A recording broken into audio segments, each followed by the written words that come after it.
So, last Friday, President Obama gave his last press conference as Commander-in-Chief. Yeah. Undeterred by his would-be successor's devastating loss to Donald Trump in the presidential election, unswayed by Republicans' complete domination of Congress, state legislatures, and governor mansions, he maintained his cool and collected self-aggrandizement. Why not? According to Obama, Obama has been a massive success.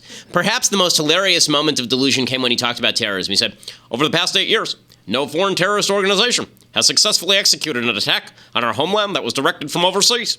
He then continued, saying no attack had been executed in a rainstorm, with the attacker driving a tractor with one hand, drinking a Miller High Life with the other, wearing a clown nose. To be fair, Obama didn't actually say that last part, but he may as well have. In order to define away the problem of terrorism that has grown dramatically worldwide on his watch, he simply spoke of terrorism as a problem of organized groups within defined territories, which is not how terrorism actually works. Terrorist groups can recruit without formal structures. They can operate as independent cells within various countries. Just 3 days after Obama's statements, an alleged jihadi plowed a truck into a Christmas market in Berlin. The same day, a Turkish terrorist murdered the Russian ambassador to Turkey. These latest attacks are not outliers. In the past several years, we've seen terrorist attacks in Turkey and Germany and Belgium and Great Britain and Canada and Australia, among others. This sort of terrorism isn't relegated to foreign countries, of course. Here's an incomplete list of radical Islam-related terror attacks and attempts on American soil under Obama.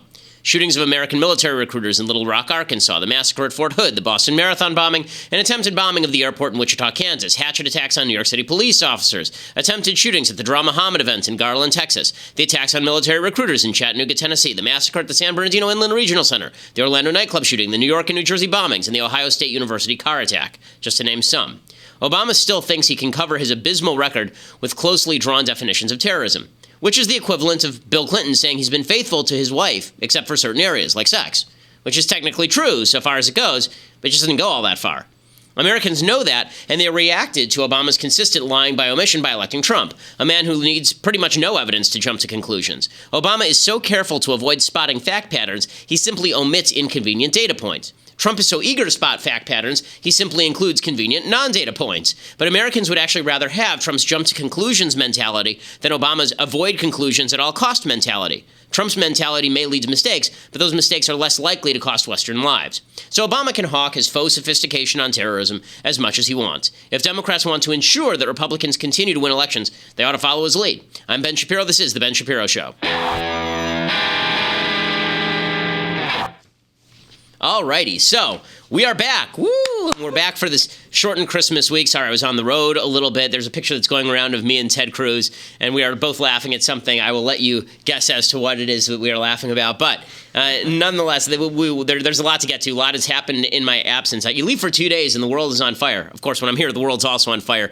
Unlike Andrew Klavan, I will not attribute all world events to my absence from the political scene. But we have to begin today by saying hello to one of our advertisers, Texture.com. So Texture, this is a great service, it's a great app, and what it allows you to do is you pay $9.99 a month, and what you get in return is access to over 200 magazines.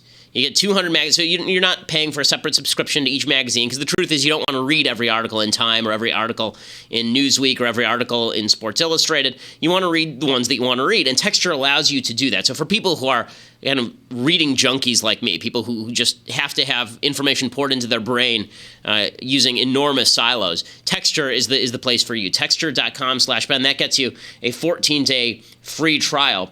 And it is a great service. I mean, the list of magazines is really, really long. They give you access to all of these magazines, so not just one. You can check back issues. You can view bonus video content. They curate articles and magazines just for you, so that you can access just the stuff you want to see. It's stuff ranging from Sports Illustrated and Entertainment Weekly to Vanity Fair and Rolling Stone and Cosmo. And the great thing, again, is that you don't have to buy a subscription to Cosmo. You can just read the stupid article that Cosmo posted about the Gaines family, or you can go to Reader's Digest and read that while you're on the toilet. Texture makes sure that you get access to all of these magazines wherever you are. It really is a fantastic service. Texture.com/Ben. Okay, so while I was gone, the Democrats decided that it would be a great idea to double down on everything terrible that they ever thought about anything, which is just a genius move. One day, thousands of years from now, people will look back and they will see that Americans liked Lena Dunham, or at least some Americans liked Lena Dunham, for example, and they will say to themselves, why? Just why? Like, why Lena Dunham? Why? There is no answer. I mean, those are cosmic questions that people will be asking themselves generations from now. But the Democrats are addicted to Lena Dunham. They love Lena Dunham because they love people who have the charisma and the brains and the looks of a russet potato. But apparently, the left just loved. So Lena Dunham was at the DNC, as you recall. They loved her so much they put her on stage at the DNC, and here is what that looked like. I am a pro-choice, feminist, sexual assault survivor with a chronic reproductive illness. Donald Trump and his party think I should be punished for exercising my constitutional rights. His rhetoric about women takes us back to a time when we were meant to be beautiful and silent. Meanwhile, 22 years ago, Hillary Clinton declared that women's rights are human rights. Okay, so one of the more delicious elements of this election cycle has been watching Lena Dunham's continued mental meltdown over Donald Trump's victory. Well, now Lena Dunham says that she wishes that she had an abortion.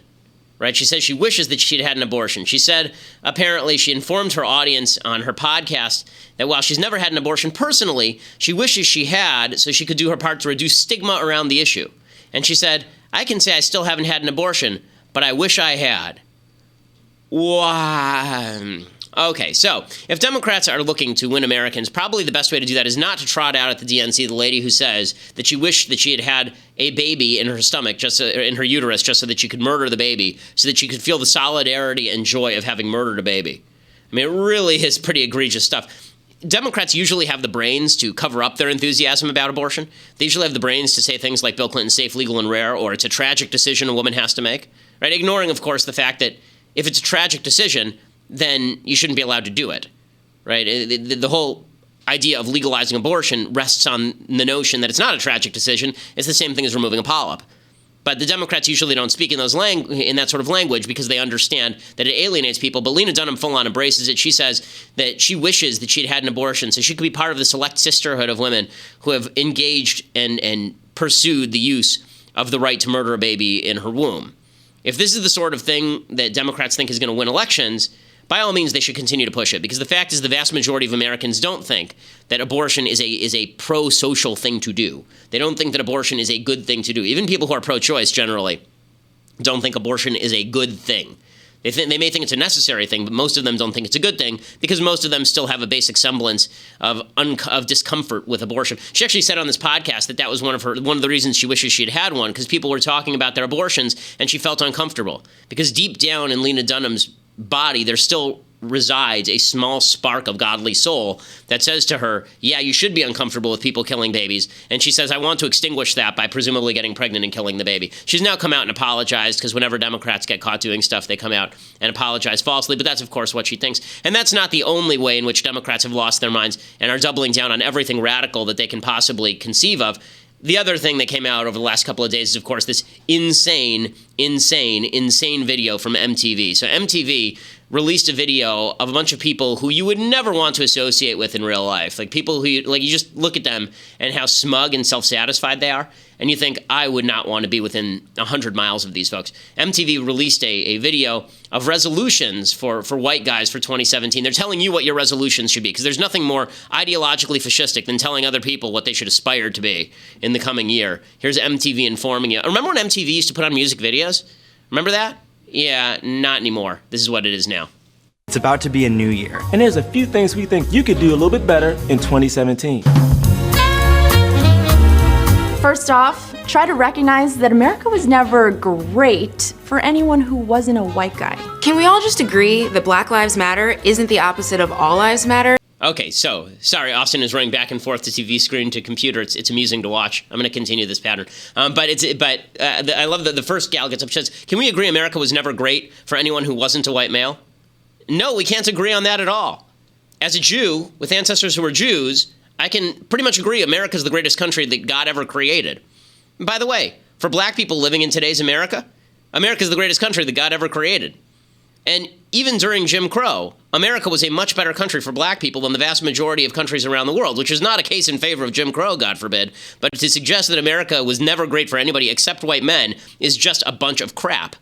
I mean, how about white women, by the way? White women have had it better in America than any place else on earth. I mean, America is heaven for white women. I mean, white women now earn more than white men. White women are going to college at a higher rate than white men. Even in the supposedly horrific, terrible, horrible, terrible 50s, women were actually pretty happy, if you look at the polls, of female satisfaction, because they were living in a prosperous country. And what a bunch of nonsense. And then this woman says, can we just agree that Black Lives Matter doesn't just mean Black Lives Matter? All Lives Matter is not a response to Black Lives Matter. No, because the entire Black Lives Matter movement is predicated on the notion that black lives are specifically under different assault than other lives in the United States by white people, and that is not true. And then I do love the fact that where they go next in this MTV video is they say, Black Lives Matter, all lives matter is not a proper response to Black Lives Matter, because of course all lives matter, but we're just talking about black lives now. And then the next thing they say is that not all lives matter. Black lives just matter. There's no need to overcomplicate it. Also, Blue Lives Matter isn't a thing. Cops weren't born with blue skin, right? I mean, yeah, they weren't born blue. Stop bragging about being woke. Stop saying woke. Learn what mansplaining is, and then stop doing it. Oh, and if you're a judge, don't prioritize the well-being of Making Austin run back and forth is really amusing. Okay, so don't use woke. Okay, how about you stop using woke? It's obnoxious and no one knows what the hell you're talking about. Yeah, oh, you're woke. Woke to what? Did you awake? Did you wake up? What? Why are you using a passive verb in place of an active one? In any case, I do love the idea. Don't use woke. Also, stop mansplaining to us. Stop mansplaining to us. Mansplaining is the stupidest word that anyone ever created, mansplaining. Okay, it's called an explanation. If a man is doing it and it is worthwhile, that does not mean that he's doing it as a man. Okay, men used to have a word for women-splaining. It was called nagging. Okay, this routine. But honestly, it's such silliness. I mean, continue it, because these people desperately. This is Donald Trump's re-election ad right here, and it's fun to watch. an Ivy League athlete over the woman he assaulted. We all love Beyonce, and yeah, she's black, so of course she cares about black issues. I'm talking to you, Fox News. Feel free to take Kanye West, though. You guys can have him. You know what you did, Kanye. Nobody who has black friends says that they have black friends. And just because you have black friends doesn't mean you're not racist. You can be racist with black friends. Look, guys, we know nobody's perfect. But honestly, you could do a little better in 2017. Some of you guys do a great job. Some of you don't. Please, because 2016 is bad. 2017 can't be worse than this, all right? Because this is bad.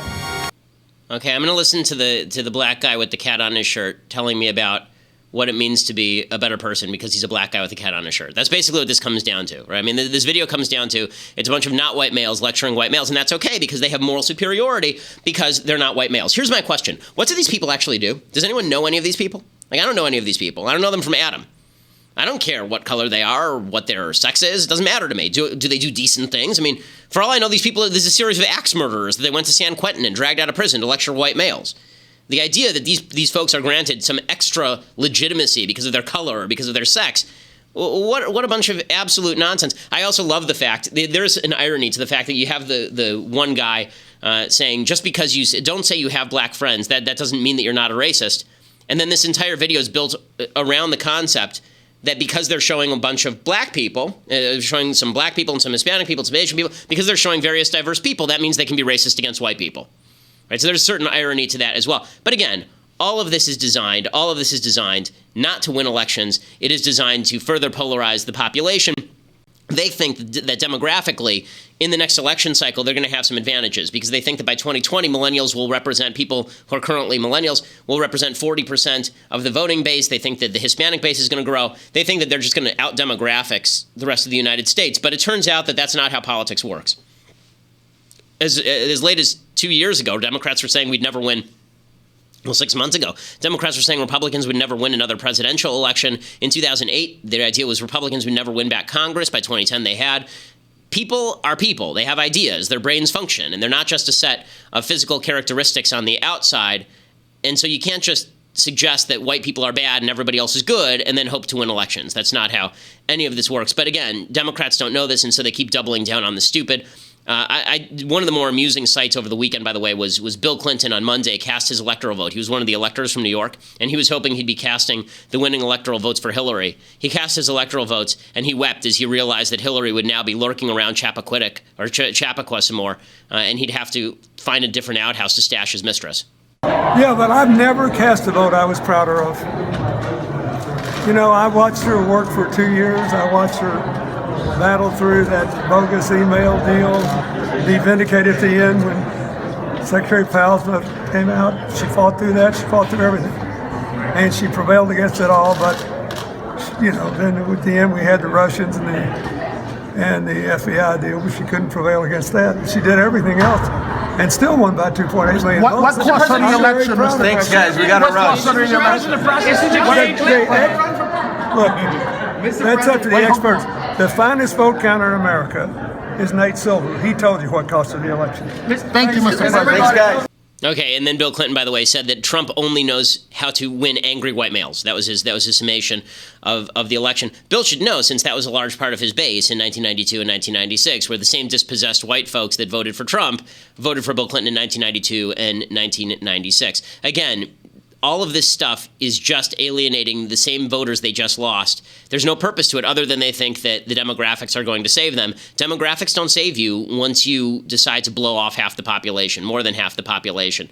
Okay, so now we got to say hello before we go any further, and we have some pretty stunning video coming up and a lot more to talk about, including Trump's infrastructure plans and the continued fallout from what's happening over in Turkey and Russia. But first we have to say hello to our advertisers over at CISO. So CISO.com is the place for comedy. If you are interested in watching comedy, if you're a comedy addict, then CISO.com is for you. Use the promo code Ben, you get 2 free months. They have all of the backlogged episodes of British comedies like The Office and the entire Monty Python catalog. They have all of the backlog of SNL and The Tonight Show starring Fallon, and they have classics like 30 Rock and Parks and Rec. They even have Saved by the Bell. So if you're really into comedy, CISO is the place to be for comedy, and it's $3.99. It's $3.99 a month, so it's super duper cheap, and you get all the comedy that you could ever want out of this. It's definitely a relief at the end of the day because our politics has become very serious of late, and this is definitely a relief. They produce a bunch of their own series as well, by the way. A bunch of original series, some of which are really, really funny. They have some fake reality shows that are really funny. CISO.com is the place to be. $3.99 a month. My wife and I really, really enjoy it. So CISO.com, use that promo code Ben, get 2 months for free. Okay, so again, Democrats are intent on losing 2020 the same way they lost 2016. And so during the Electoral College vote on Monday, you can see how the protesters reacted to Wisconsin electors voting for Donald Trump. You just sold us out of this world. We're all going to go to war and die because of you people. You have no right. No right. We're all going to go to war and die. Go to war and die is a crazy lady, probably one of the protesters. One of the protesters who's at my Wisconsin election. Donald J. Trump. You sold out our country.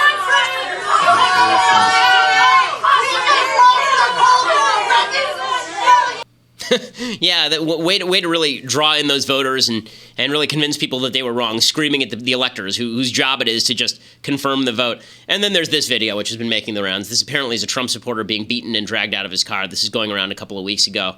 Apparently he's okay, but this video has been going around as well. I believe vote Trump, damn it. You voted Trump! You voted Trump! Oh, yeah, he voted Trump!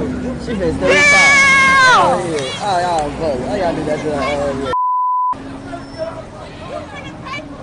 And then you're going to see the new video that was released this week. Don't vote Trump! Don't vote Trump! Don't vote Trump!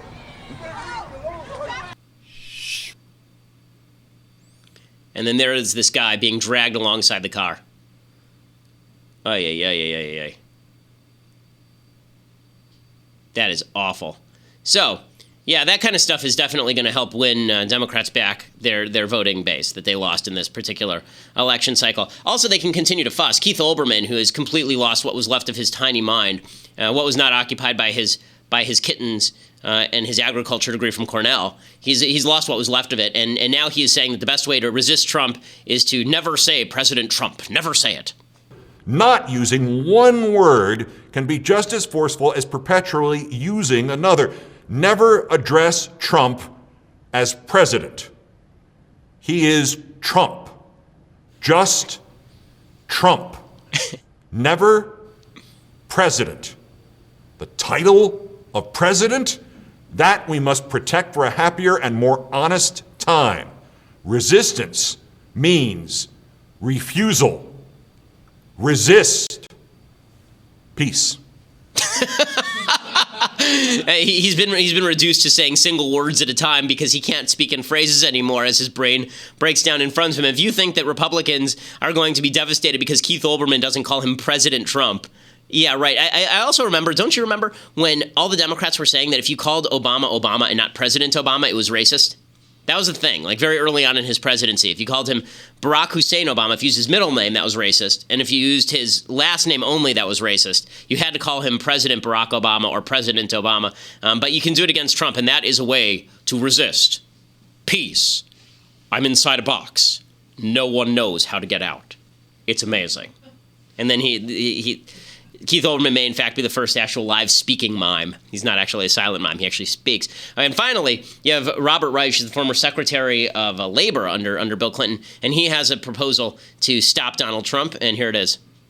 A lot of people are analyzing what's going on right now. Not a lot are doing what you did and actually talking about a resistance agenda that talks about getting Democrats in Congress and across the country to pledge to oppose the Trump agenda, to boycotting all Trump products, real estate, hotels, resorts, everything around the world. Can you go through what you're suggesting?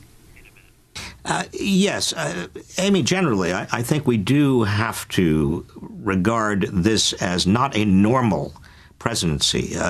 Some people say, oh, well, it's just we've had conservative, pompous, narcissistic presidents before. This is not normal.